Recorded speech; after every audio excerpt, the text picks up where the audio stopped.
ఎప్పుడైనా ఒక ఆట ఓడిపోతే అది ఆటగాడు ఓడిపోయినట్టే కాదు, ఒక దేశం మొత్తం ఓడిపోయినట్టు ఏ ఆటైనా.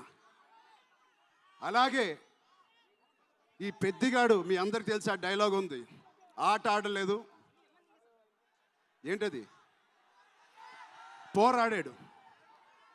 అలాగే మీ అందరి ఆశీస్సులతో, దుర్గమ్మాదేవి ఆశీస్సులతో మీ అందరికీ ఉండాలని, మా అందరికీ ఉండాలని, ఈ 4వ తారీఖున వచ్చే ఈ పెద్ది సినిమాకి ఉండాలని, ఈ పెద్దిగాడి ఆత్మగౌరవాన్ని అమ్మ దుర్గమ్మ సాక్షిగా కోరుకుంటున్నాను.